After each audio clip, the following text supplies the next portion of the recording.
Empathy is often described as the act of putting yourself in someone else's shoes. It's a simple phrase, yet it captures a complex human capacity.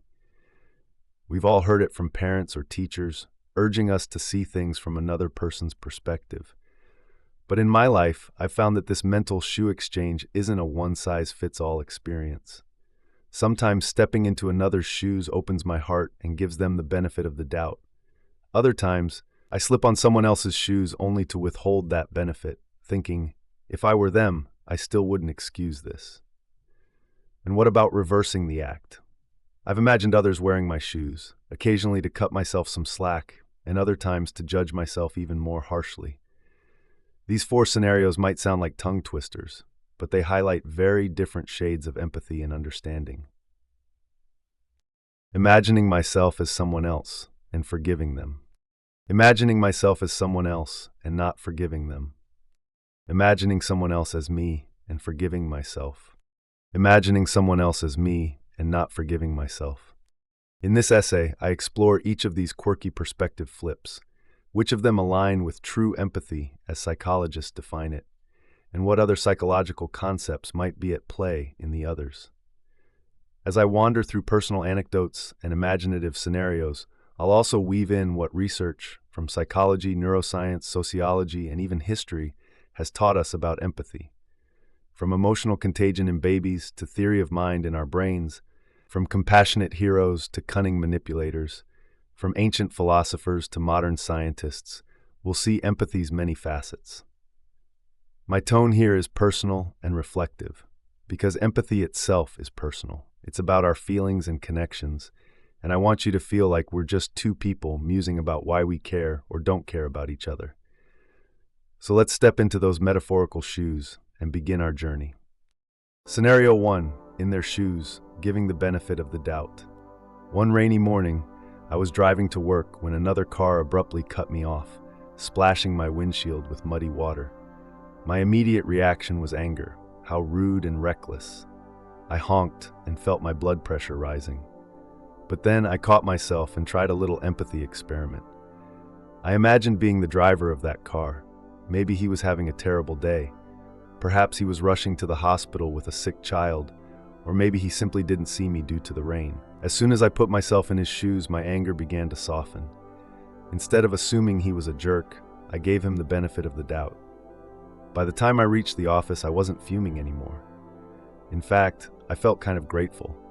That small act of empathy not only pardoned the stranger, it also saved my mood. This scenario, empathizing and then forgiving, is what most people think of as empathy. It aligns with the traditional positive definition of empathy, understanding and sharing another's feelings in a way that often leads to compassion or leniency. Psychologists often break empathy into different components.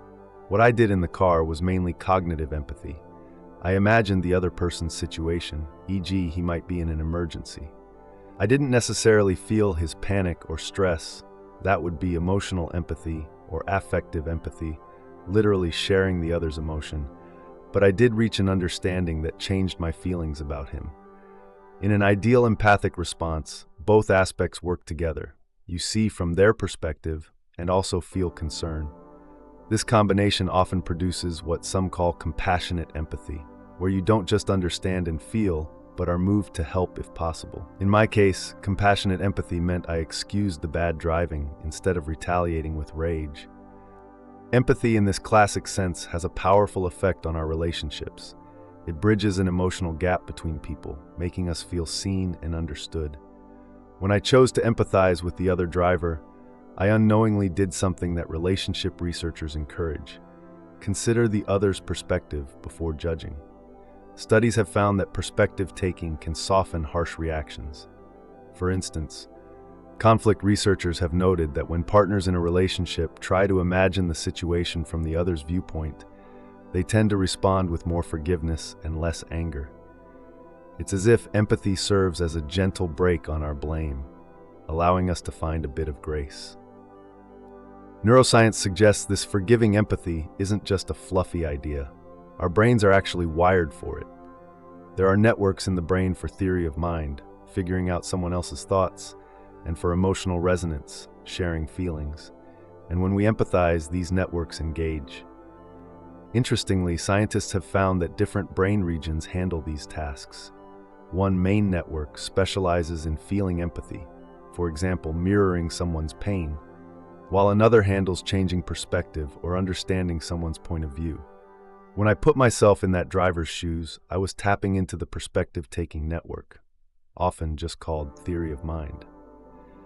If I had actually started feeling anxious as if I were the one late for a hospital, that would be the emotional network kicking in. In daily empathy, we often use a bit of both. To see how natural this empathic inclination is, consider that even little babies show hints of it. Ever notice that if one newborn in a hospital nursery starts crying, others start crying too? This isn't just noise sensitivity. Research shows newborns cry more when they hear another real baby's cries than when they hear recordings of their own cry or even artificial noise. It's likely an early form of emotional contagion, a precursor to empathy. By the first year of life, infants sometimes crawl over to pat a distressed parent or peer, showing sympathy, which is closely related to empathy, that seems almost instinctual. This inborn capacity blooms as we grow, unless something interferes. Even rats display empathy. Experiments found that a free rat would work tirelessly to liberate a trapped companion, even ignoring tempting chocolate treats to do so. Our empathic wiring isn't even limited to humans. In a now famous 2011 experiment at the University of Chicago, researchers placed pairs of rats in a situation where one rat was locked in a little tube and the other was free in the cage. The free rats became agitated at their trapped friend's distress and figured out how to nudge open the door to free them, essentially performing a rat rescue. Incredibly, they would even forsake a pile of chocolate chips, a favorite treat, to help their cage mate first. This suggests an elemental form of empathy, or at least empathic motivation, exists in other animals. If a humble rodent can put itself in the paws of a comrade and act altruistically, it's no surprise that humans, with our bigger brains and complex social lives, are deeply wired for empathy and compassion. History and literature overflow with praise for this kind of empathy. Almost every culture has a version of the Golden Rule: do unto others as you would have them do unto you, which basically asks you to imagine yourself as the other person and then treat them as kindly as you'd want to be treated. A 19th century poem by Mary T. Lathrop famously urged readers to walk a mile in his moccasins before judging someone. And in To Kill a Mockingbird, Atticus Finch's gentle advice to his young daughter was that you never really understand a person until you climb into his skin and walk around in it. All these speak to empathy as a virtue, a way to extend kindness by understanding where someone else is coming from. From a psychological perspective, Scenario 1, putting myself in someone's shoes to give them the benefit of the doubt, maps neatly onto what empathy is supposed to be. It is empathy in its most constructive form. By practicing it, I not only potentially help the other person, at least in my attitude, if not actions, but I also help myself let go of negativity. In fact, studies show empathy can be mutually beneficial. For example, social psychologist Daniel Batson's classic research on the empathy-altruism hypothesis demonstrated that when people feel empathy for someone in need, they're more likely to help that person, even at a cost to themselves. In one experiment, participants who empathized with a person receiving electric shocks were willing to take the person's place and receive shocks themselves, a truly altruistic act. Empathic concern, feeling compassion for another, motivated selfless help, whereas people who felt less empathy were more likely to look for an escape or justify not helping. Batson's experiments convincingly showed that empathy causes helping behavior in many cases. So giving someone the benefit of the doubt, forgiving them, or helping them when you empathize fits this pattern. Empathy, in the traditional sense, is a source of compassion, forgiveness, and even heroism. In my own life, I've found that when I manage to do this, when I pause my judgment and try to truly see through the other's eyes, I rarely regret it. It has saved friendships. Maybe that friend who snapped at me was under immense stress, not being cruel, improved my patience with family, and generally made me a kinder person. It's not always easy, and I certainly fail at it sometimes. road rage being a prime example until I actively corrected it. But scenario 1 is like a guiding star for how empathy ought to work. Before we move on, it's worth noting that empathy in this sense is generally seen as a good thing across cultures and eras. However, as we'll see, empathy has its complexities. Can there be a downside to climbing into another's skin? That leads us to scenario 2, a darker twist on walking in someone's shoes. Scenario 2, in their shoes, without giving the benefit of the doubt. Now imagine a different morning. I arrive at work to find that a colleague failed to deliver part of a joint project, making us all look bad in front of the boss. I'm upset and confront them. They give an excuse. They've been overwhelmed. They intended to finish, but couldn't. Here's where I do the same basic empathy exercise. I put myself in their shoes, yet this time it yields the opposite result. Instead of saying, "Oh, I get it, anyone would struggle," I might think, if I were in your position, I would have at least sent a warning email or asked for help. I wouldn't have just dropped the ball. In other words, imagining myself as them actually reinforces my belief that they don't deserve a pass. I avoid giving them the benefit of the doubt because my perspective taking leads me to conclude they had no good excuse. This scenario feels strange. Isn't empathy supposed to make us more understanding? Why did walking in their shoes increase my frustration instead? One possibility is that what I'm engaging in here isn't empathy in the full sense, but rather a form of cold, cognitive perspective taking without compassion. I'm analyzing their situation, but through a lens of my own standards. In essence, I project my own expectations onto them. Projection, in the psychological sense, can mean attributing our own feelings or traits to others. In this case, I might be projecting my work ethic onto my colleague. If I were them, I'd behave better, and therefore judging them by an imagined version of me. This isn't empathy for them so much as it is using their situation as a canvas to paint my own behavior on, and then criticizing them for not matching it. Another way to look at scenario 2 is through the concept of cognitive empathy versus emotional empathy. Earlier, I noted that cognitive empathy is like understanding someone's perspective, whereas emotional empathy is feeling with them. It's entirely possible to have one without the other. In fact, some of the most infamous cases of empathy involve people who are masters of perspective taking but utterly lack warmth or compassion. Psychologists have pointed out that individuals with psychopathic tendencies often have intact, sometimes even sharp, cognitive empathy. They can read others' minds, predict others' feelings or reactions, but they lack emotional empathy or concern. They might use this understanding to manipulate or harm others rather than to help. Narcissistic personalities, too, may be skilled at using perspective taking as a tool to get what they want, without actually caring about the other person's well-being. In a sense, that's empathy's dark side.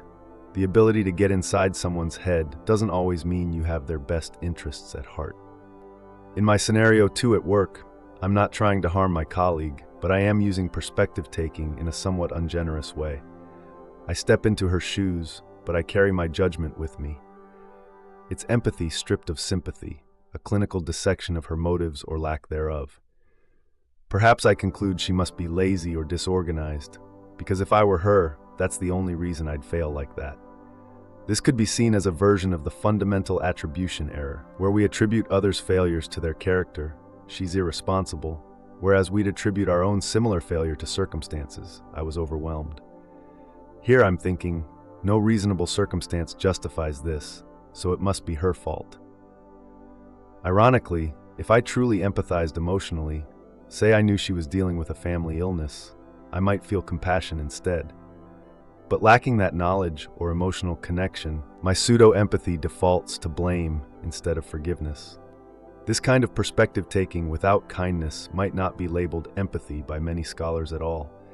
Some would simply call it theory of mind, understanding someone's mental state, devoid of empathic concern. The brain can do that, engage the perspective network without engaging the emotional network. We all do it sometimes, almost like a thought experiment. What would I do if I were them? If your answer is, I'd do better, you may actually reduce your empathy for that person. I've caught myself doing this in situations where I had little patience, like reading a news story about someone who committed a foolish crime and thinking, if I were in their shoes, I wouldn't have been so stupid, thereby feeling zero pity for their plight. It's a bit smug on my part, honestly, and it blocks empathy.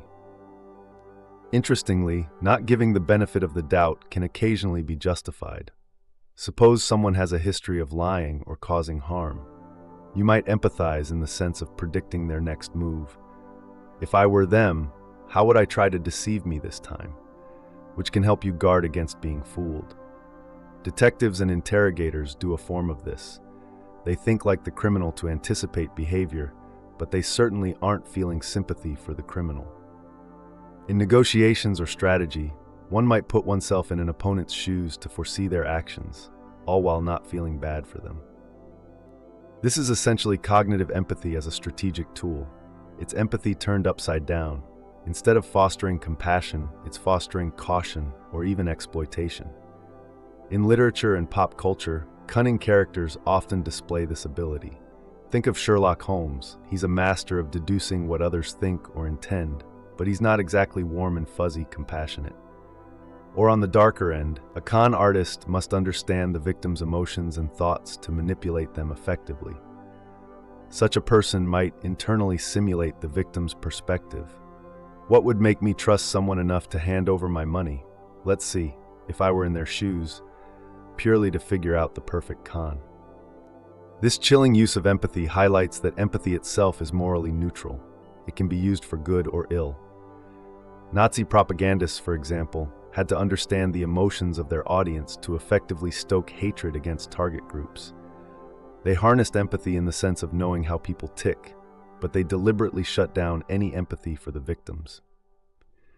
In Rwandan genocide propaganda, the instigators infamously referred to the Tutsi minority as cockroaches, to dehumanize them and erase empathy, all while cleverly playing on the fears and anger perspectives of the Hutu listeners. So, scenario 2 might not align with empathy as we admire it, but it certainly aligns with how the term can be misused or limited. It aligns with what Paul Bloom, a Yale psychologist, argues in his book Against Empathy. Bloom contends that empathy, defined as feeling others' pain, can actually be a poor guide for moral reasoning and is inherently biased. We tend to empathize with those who are similar or visible to us, and we can lack empathy for those outside our immediate circle. In scenario 2, my empathy failure toward my colleague might be because I'm focusing on my own perspective of what I would do, rather than truly appreciating her unique situation. Bloom would say I'm not alone. Humans often empathize selectively, and sometimes our attempts to imagine being the other fall short or lead us astray. In his view, empathy can even make us less fair. For instance, a juror who over-empathizes with a charming defendant might ignore facts, or a policymaker might focus on one compelling victim, the classic case of a single child in a well capturing national attention, and neglect larger statistical victims. He suggests using more rational compassion instead of gut empathy to guide decisions. What about other psychological terms here? Projection we touched on. I project my standards onto the other. Confirmation bias might also play a role. If I subconsciously want to view the person negatively, maybe I have a gripe against my colleague, I might use this pseudo-empathy exercise to confirm that bias. Yup, even from their view, they're wrong. There's also a lack of what's called charitable interpretation. In empathy, charitable interpretation means giving someone the most generous possible read. In scenario 1, I was charitable, maybe he's rushing to a hospital. In scenario 2, I'm uncharitable. I'd never do that, so they must be inept. From a traditional empathy standpoint, scenario 2 is like empathy's evil twin. It's using the form of empathy, imagine being other, but not the spirit of it, caring. Does it deserve to be called empathy at all? That's debatable. Some researchers would say no. True empathy involves some element of concern or shared feeling. Others would say it's a case of cognitive empathy disconnected from emotional empathy. Either way, it reminds us that perspective taking alone doesn't guarantee kindness. In my life, I try not to linger in scenario 2 because it feels a bit like a moral dead end. If I catch myself doing it, I try to step back and ask, Am I really understanding this person, or just judging them by what I think I do? Often, I realize I don't actually know what it's like to be them. Maybe I wouldn't do better in their shoes because I haven't walked their path with their exact burdens, personality, and history. Real empathy requires humility. Acknowledging we don't automatically know how someone feels or why they act as they do. And if we think we do, we might be falling into a trap of arrogance rather than empathy. Now let's turn the focus around. What happens when, instead of me trying to be you, I imagine you being me? Scenarios 3 and 4 explore that self-reflective twist. Scenario 3, putting someone else in my shoes, cutting myself some slack. This scenario flips the usual script. Instead of me trying to understand someone else, I imagine someone else, anyone, a friend, a stranger, maybe even a hypothetical ideal person, living my experience. Why do this?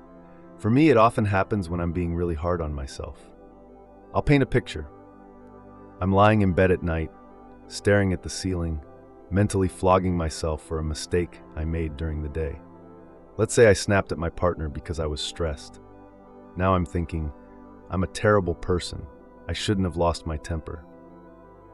The guilt and self-criticism are heavy. Then a small voice in my head asks, what if someone else had been in that situation?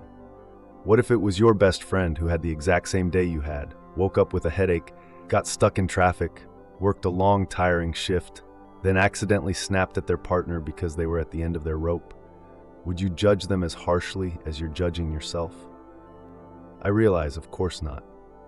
If my best friend called me and described my day as her own and confessed she snapped, I would immediately say, "Oh gosh, you had a rough day. You're only human. I'm sure your partner will understand. Just explain and apologize. You're not a bad person. You just had a bad moment." In other words, I would give her the benefit of the doubt, so why am I not giving it to myself?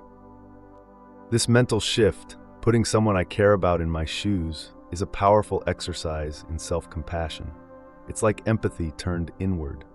Psychologist Kristin Neff, a pioneer in self-compassion research, often talks about treating yourself with the same kindness and understanding that you'd offer to a good friend. Many of us find it easier to be compassionate to others than to ourselves. We hold ourselves to harsher standards. Scenario 3 is a remedy for that. It's empathizing with yourself by viewing yourself from an outsider's compassionate perspective. Intriguingly, research supports the value of this approach. One set of studies described a phenomenon called Solomon's paradox, named after the wise biblical King Solomon, who, legend says, could advise others sagely but struggled with his own decisions. Psychologists found that people are actually wiser and more level-headed when reasoning about other people's problems than their own. We tend to have blind spots and emotional biases about ourselves. However, when participants in a study were instructed to take a third-person perspective on their own dilemma, essentially to imagine it was a friend's problem or to refer to themselves by their name, creating some self-distance, they ended up making wiser, more objective judgments.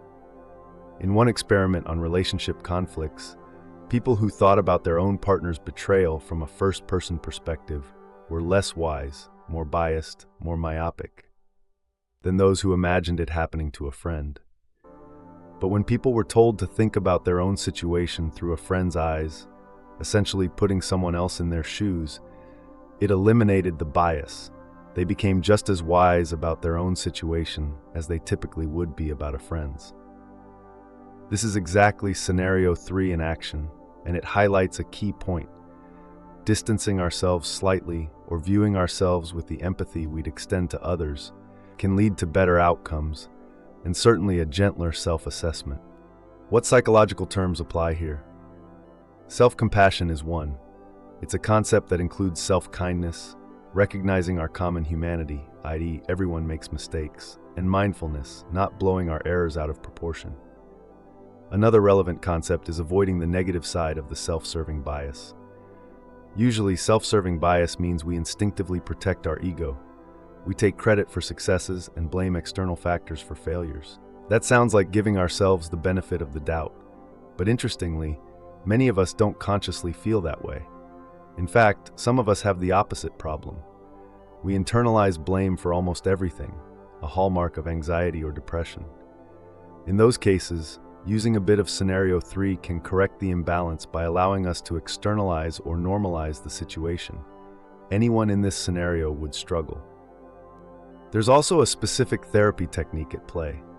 Sometimes therapists ask clients, "What would you say to a friend who was in your situation?" This often immediately draws out the person's compassionate voice. I've done this myself in journaling exercises, writing a letter to myself from the perspective of a caring friend. It feels awkward, but it's surprisingly soothing. It flips a switch in the brain from self-criticism to empathy. On a lighter note, sometimes I'll imagine a highly admired person in my shoes to comfort myself. E.g., if I feel I performed poorly in a public speaking event and I'm imagining everyone else would have done better, I might think, all right, what if Malala Yousafzai, or some hero of mine, had to give a speech on the fly with little preparation like I did? Would she have nailed it effortlessly? Possibly not. Even she might stumble if caught unprepared, because she's human too.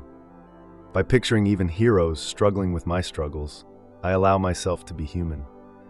This might be a form of downward comparison, comparing in a way that favors me, or just a reality check that no one is infallible. It's worth noting that scenario 3, giving myself the benefit of the doubt by imagining others in my place, is not traditionally labeled as empathy in psychological terms. Empathy is usually outward-facing, but there's a growing recognition that empathy for self is part of emotional intelligence. Some call it self-empathy, or just frame it as a component of self-compassion. Essentially, it's treating your own mind as kindly as you would treat another's. After all, if empathy is about understanding and caring for a suffering person, and you are suffering, why not apply empathy to that person you as well? One caution, our minds are tricky. We can also misuse this scenario if we're not honest. For example, someone might say, well, anyone in my situation would have done exactly what I did, as a way to dodge responsibility.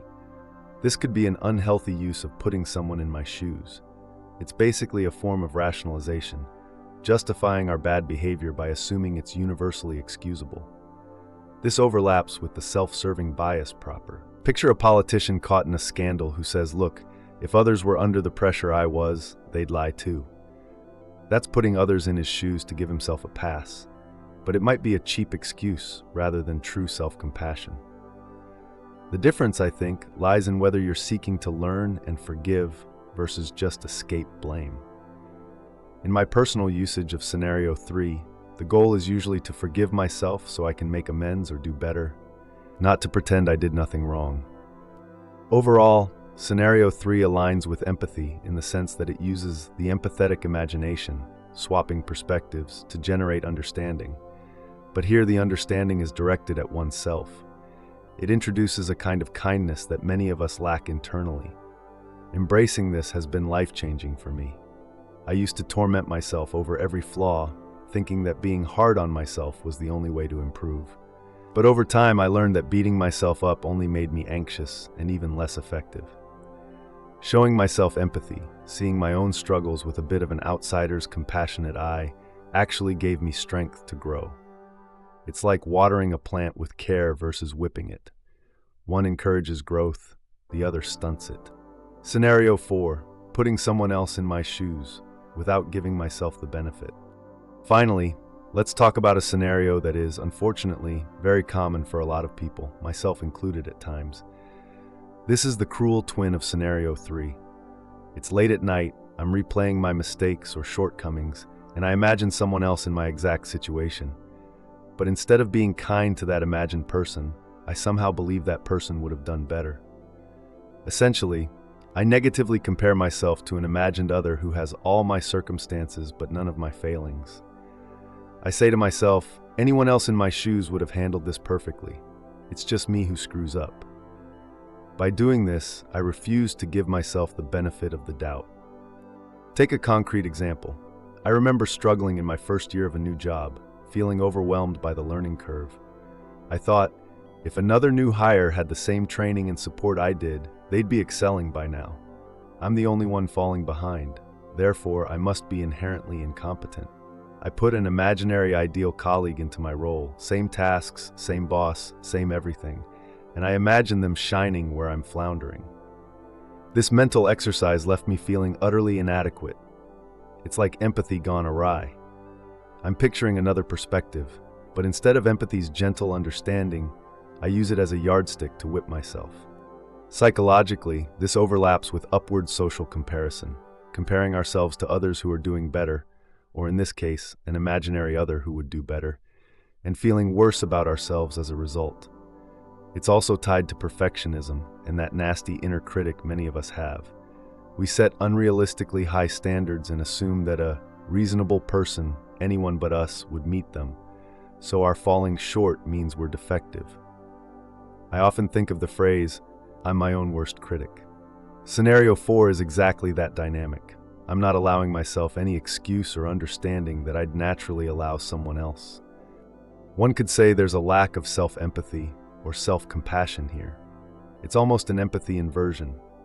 I empathetically conjure another person's viewpoint only to imagine them judging me too. This reminds me of a sociological idea called the looking glass self.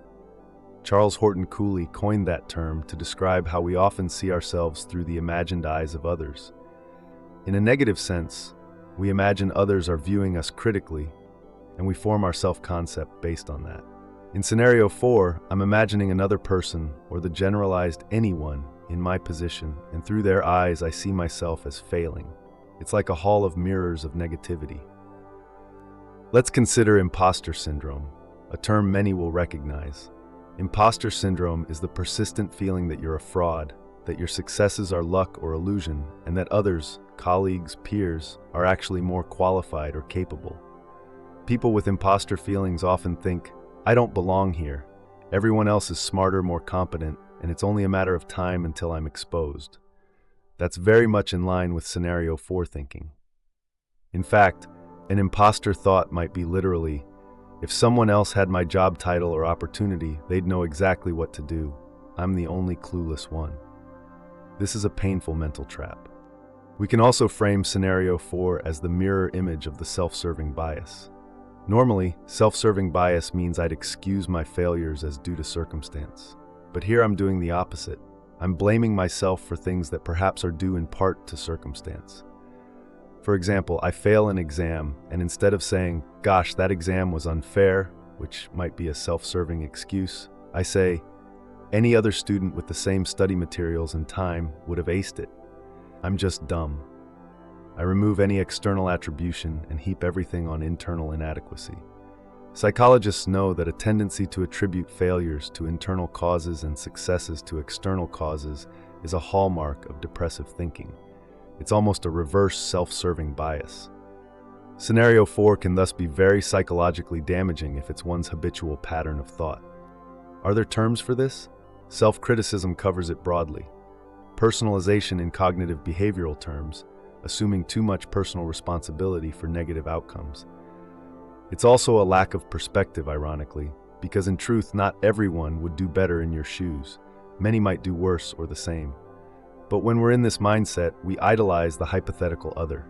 It's empathy warped by a lens of low self-esteem. I sometimes call it inverted empathy. I'm generous in imagining how capable someone else would be with my problems, and utterly ungenerous toward myself. Historically, I wonder if certain cultural or family environments encourage a bit of this. For instance, if you were raised in a very strict household where mistakes weren't tolerated, you might have internalized a voice that says, "No excuses. If someone else can do it, so should you." That mantra can motivate sometimes, but it can also crush. Some cultures emphasize modesty and not showing weakness, which might inadvertently discourage people from giving themselves grace. For example, in some East Asian cultures, there's a strong emphasis on not losing face and meeting social expectations. People might be less inclined to outwardly excuse themselves, fearing it sounds like making excuses. Instead, they internalize failings. That said, those same cultures often practice empathy and kindness toward others very strongly. It's an interesting empathy imbalance. From a neuroscience angle, I doubt there's a unique circuit for this self-critical projection, but it likely involves the same networks. Perspective taking, to imagine the other in your place. combined with an overactive self-evaluation or error monitoring system. Some studies have found that people who are very self-critical have a hard time activating the brain's self-soothing networks. For instance, thinking compassionate thoughts about oneself can feel deeply uncomfortable to someone used to scenario 4 thinking.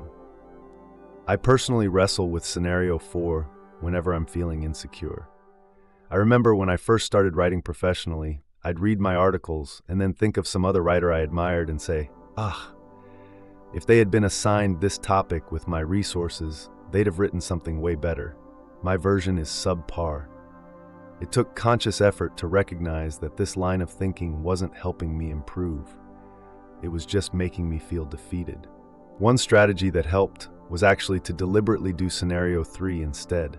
Basically override the negative by choosing a compassionate other in my shoes rather than a perfect other in my shoes. Also, talking to actual friends helped, because they'd often say, "No, I'd struggle with that too," which punctured the illusion that anyone else would be perfect at this. So, does scenario 4 align with any traditional definition of empathy? Not really. It's more like an empathy misfire or absence of empathy for oneself. It might indicate low self-empathy. While empathy usually refers to our stance toward others, the absence of empathy for oneself, being unable to forgive or understand oneself, can be just as problematic. It's basically the flip side of being empathetic, being overly harsh and unforgiving internally. A term that comes to mind is empathic accuracy, usually meaning how correctly you can infer others' feelings. When applying perspective to ourselves, many of us have inaccurate empathy. We incorrectly assume others would do better or feel differently. We essentially misunderstand what it would be like if someone else were us. In my new job example, I was dead certain a hypothetical other would excel. But maybe that's not true. Maybe 9 out of 10 people in that role would also struggle at first. My assumption of their success was a fiction. Thus, I was empathizing with a non-existent superhuman standard. It's amazing how our brains can use the same tool, imagination and perspective, either to comfort or to torment. Scenario 3 used it for comfort. Scenario 4 uses it for torment. In summary, Scenario 4 doesn't align with empathy. It aligns more with self-criticism, imposter feelings, and a lack of compassion for oneself. It's important to recognize when we're doing this, because it's neither fair nor helpful. The other we're comparing to is often an unrealistic benchmark. Real empathy, even towards ourselves, would acknowledge the human perspective, that if someone else were in your exact shoes, they might actually feel and act much like you did. They would have the same limitations and context you have. And if you wouldn't villainize them, you shouldn't villainize yourself. Having walked through all 4 scenarios, let's zoom out and look at empathy in a broader context before wrapping up. Empathy in history and culture, the bigger picture. Empathy isn't a new concept. It's been part of the human story from the beginning, even if the word itself is relatively new.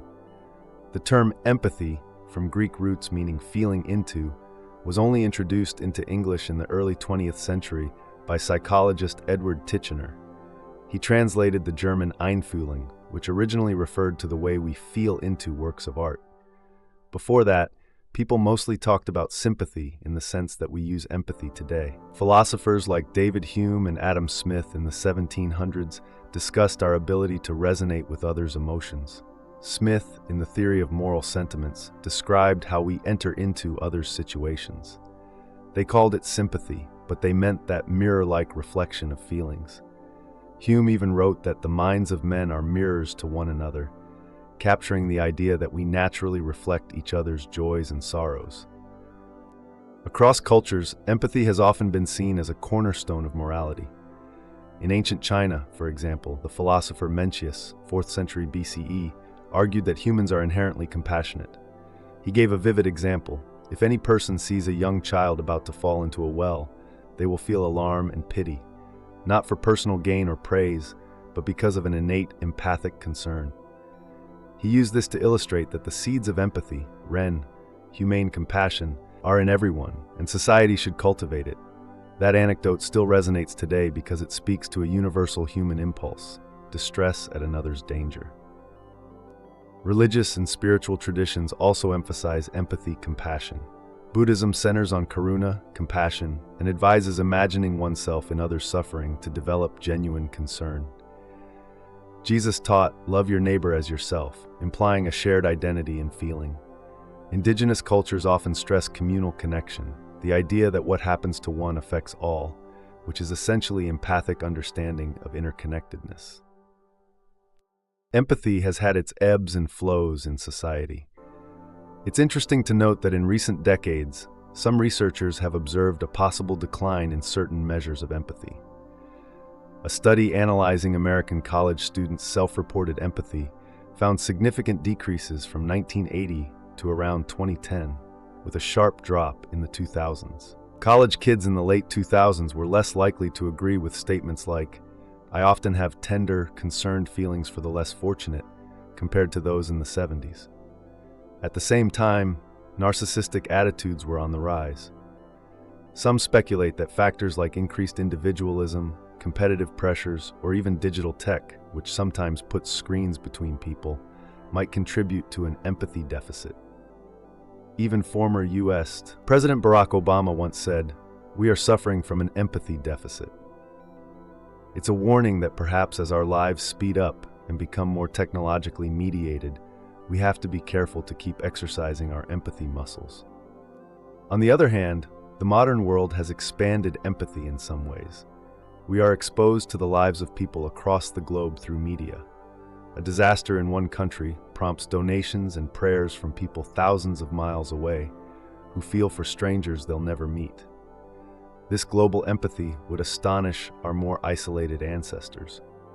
Historian Lynn Hunt argued that the rise of epistolary novels in the 18th century, like Richardson's Pamela, helped readers learn to empathize with different social classes and contributed to expanding human rights sentiments. Likewise, Uncle Tom's Cabin by Harriet Beecher Stowe is often credited with awakening empathy among Americans about the plight of enslaved people, fueling abolitionism.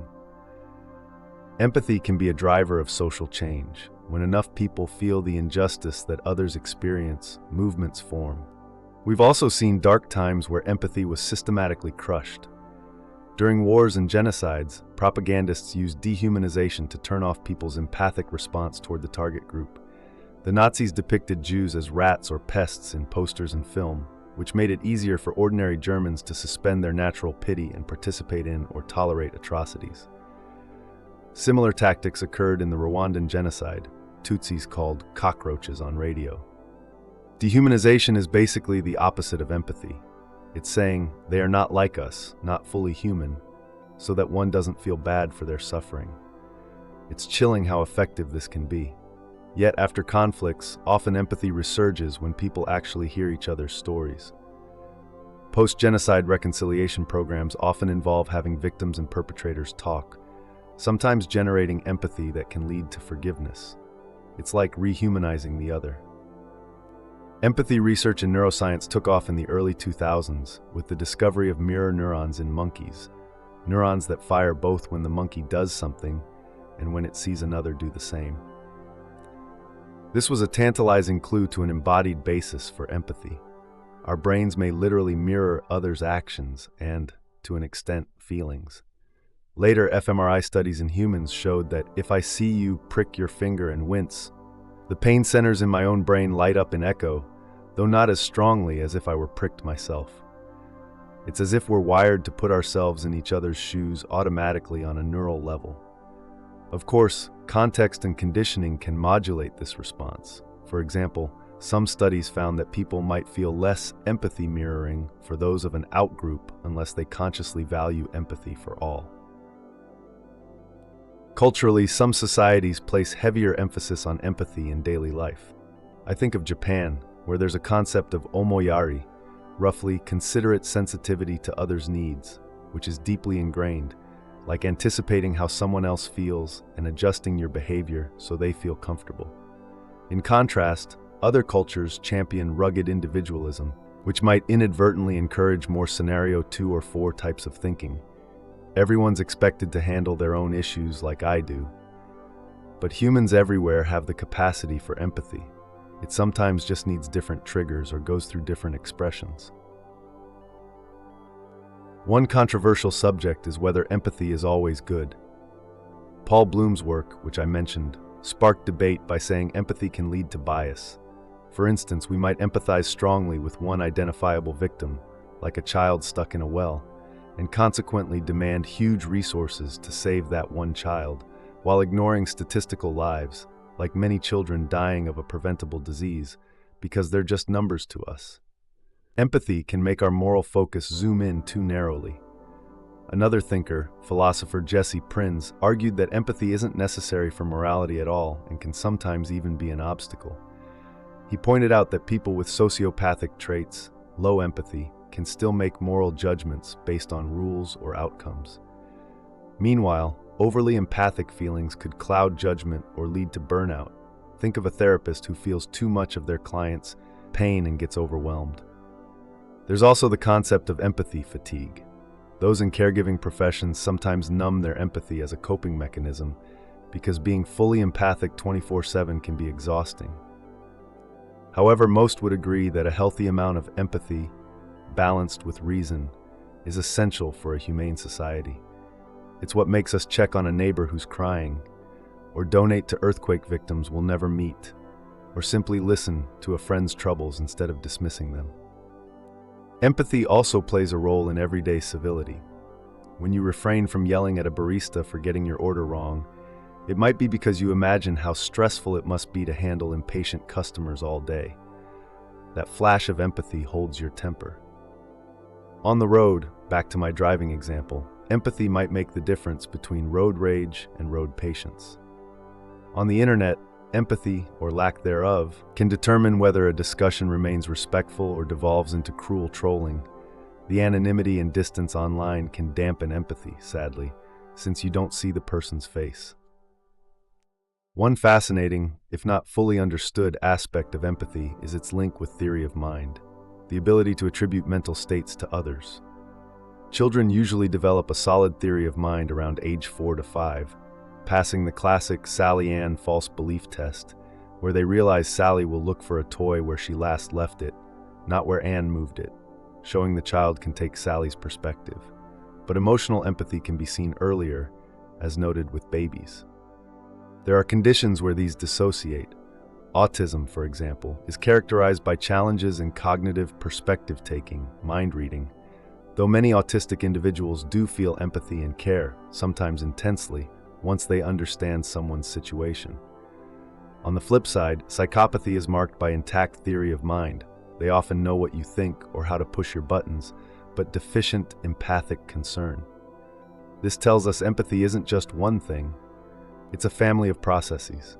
You can have one piece without the other, which echoes our scenarios. Scenario 2 was theory of mind without compassion.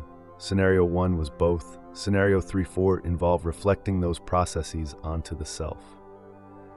Conclusion. Walking in someone else's shoes. It's a simple metaphor, but as we've seen, it can lead us down very different paths. Empathy, in its best form, is when that walk fills us with understanding, compassion, and a recognition of shared humanity. That's the heart of Scenario 1, seeing through another's eyes and choosing kindness. That kind of empathy has healed relationships for me and made me feel connected in a world that often feels divided. It's what makes a friend forgive a friend, or a stranger lend a hand, or a society care for its vulnerable members. But perspective taking isn't a magic wand. Context and intention matter. Scenario 2 showed that I can put myself in your shoes and still decide you're unworthy of lenience. That might feel like I did the empathic thing. I thought about what it's like to be you, yet arrive at a cold conclusion. It taught me that real empathy requires warmth and humility, not just intellectual effort. If I catch myself using understanding as a weapon or a trap to say, "Gotcha, you have no excuse," I know I've strayed from empathy's true purpose. Empathy is meant to bridge us, not judge us. When I sense a lack of emotional resonance, I try to step back and remember there's probably more to the other person's story, something I'm missing. As a quote often attributed to a variety of people goes, "Be kind, for everyone you meet is fighting a hard battle." Empathy is recognizing that battle even when it's not immediately visible. Scenarios 3 and 4 turned the spotlight inward and revealed something equally important. Empathy shouldn't be reserved just for others. We need a dose of our own medicine. I learned that I must sometimes give myself the benefit of the doubt I'd easily give a friend. Treating oneself with the same gentle understanding is not self-indulgence. It's healthy. It leads to resilience rather than self-pity. When I imagined a friend in my shoes and realized I would never judge them as harshly, it was a wake-up call. Why is my pain or stress any less deserving of compassion? It's not. In fact, being kind to myself refuels me to be kind to others. You can't pour from an empty cup, as they say. Conversely, Scenario 4 was a cautionary tale. The times I found myself mercilessly critiquing myself by assuming anyone else would do better. That turned out to be as unrealistic as it was unkind. No, not anyone else would sail through my circumstances flawlessly. Plenty of people would struggle just like me, because we're all imperfect. Realizing that was liberating. It doesn't mean I drop ambition or stop striving to improve. It means I strive in a healthier way, acknowledging limits and forgiving slips. It means telling that harsh inner voice to take a hike and inviting a more supportive voice in. Empathy, defined broadly, permeates all these scenarios, whether present or absent. It's central to how we relate to others and ourselves. There are also other concepts we encountered: emotional contagion, feeling others' feelings automatically, theory of mind, understanding others' thoughts, projection, mistakenly seeing our traits in others, self-serving or self-critical biases, imposter syndrome, etc. These are like the colorful threads that weave into the tapestry of empathy. Understanding them helps us see why empathy sometimes fails or twists. As I finish this reflection, I recognize empathy as both a gift and a skill. Some of it comes naturally, like a reflex when we see tears or hear a sob in someone's voice. Some of it we have to cultivate intentionally, like when we force ourselves to pause and imagine the world from another angle. In a time when divisions, political, cultural, you name it, run deep, that intentional empathy is more crucial than ever. It's easy to demonize someone who disagrees with you until you actually listen to their story. You don't have to agree, but empathy can reveal the fears or hopes driving them, and that at least makes dialogue possible. Likewise, in a time when so many of us are pressured to be perfect, self-empathy is an act of rebellion and preservation. It lets us step off the hamster wheel of constant self-judgment, if only for a moment, and catch our breath. I've talked about shoes a lot, other people's and our own. It brings to mind a final image, a closet full of different shoes. Each pair represents a perspective, a life experience. Empathy is like trying on those shoes for a while to understand the journey. We'll never wear someone else's shoes as comfortably as our own. And that's okay. The goal isn't to become them, it's to expand our viewpoint. And sometimes, yes, it's about looking at our own worn-out shoes and saying, these have walked a long way. It's okay if they're scuffed. In conclusion, Scenario 1, empathy with compassion, is squarely in line with what empathy truly means and what it aspires to be in human relations. Scenario 2, perspective without compassion, might be better termed cynicism or detached analysis. It's more theory of mind than empathy, and psychology gives us terms like cold empathy or even Machiavellian intelligence for it. Scenario 3, imagining others as oneself to be self-compassionate, aligns with self-empathy or simply compassion turned inward, an essential but often overlooked facet of emotional health. And Scenario 4, imagining others as oneself to be self-critical, aligns with things like imposter syndrome and harsh self-judgment, which are not empathy by any usual definition, but rather reflect its absence where it might actually be needed. Ultimately, empathy, however we engage with it, is about understanding. It's about recognizing that every person, including you, has a story that explains why they feel or act a certain way. When we remember that, we tend to move a little closer to each other rather than farther apart. I know I feel more connected when I practice empathy and more isolated when I don't. The personal scenarios I explored here are really just small examples of a big truth. Empathetic understanding is a force for good. It calms our anger, it challenges our prejudices, it soothes our wounds, and it guides our actions to be more humane. Next time you face a conflict or a self-doubt, consider the shoe trick. Whose shoes should you step into, or who should you invite to step into yours? You might find, as I have, that it brings a much-needed shift in perspective. And with that shift, a bit more peace, both with others and within yourself.